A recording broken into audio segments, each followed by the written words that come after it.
శ్రీమాత్రే నమః. ఈరోజు 13వ శ్లోకాన్ని నేర్చుకుని దాంట్లో ఉన్నటువంటి నామం ఉంది.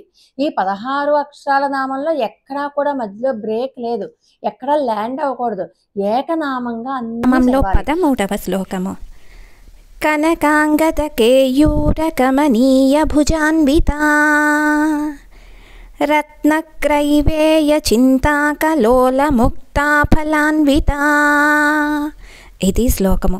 ఈ శ్లోకంలో కూడా మొత్తము 2 నామాలే వస్తున్నాయి. విన్నారు కదండి 13వ శ్లోకాన్ని.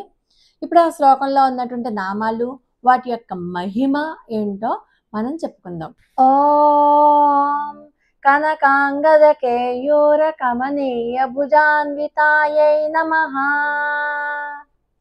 ఈ నామాన్ని మనం పదే పదే చాంటింగ్ చేయడం వల్ల జీర్ణ సంబంధమైనటువంటి వ్యాధులు ఏమైనా ఉంటే, అంటే కొంతమందికి అస్తమాను కడుపు నొప్పి వస్తూ ఉంటుంది, కడుపుకి సంబంధించిన అంటే తిన్న ఆహారం ఏది జీర్ణం కాదు, ఇండైజెషన్ ప్రాబ్లం అనమాట. ఆ ఇండైజెషన్ ప్రాబ్లం నుంచి ఈ మంత్రం చదవడం వల్ల మనలో ఉన్నటువంటి హార్మోన్స్ యాక్టివేట్ అయ్యి ఆ ప్రాబ్లమ్ని సాల్వ్ చేస్తాయి.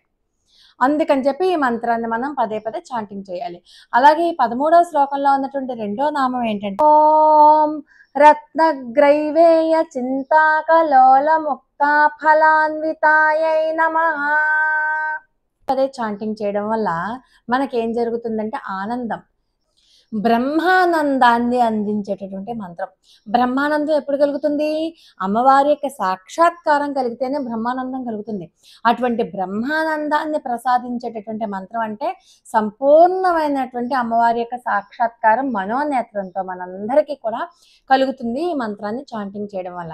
కాబట్టి 13వ శ్లోకం జీర్ణ సంబంధమైన రోగాల నుంచి మనకు ఉపశమనం కలిగిస్తుంది, అలాగే బ్రహ్మానందాన్ని కూడా కలిగిస్తుంది. శ్రీమాత్రే నమః.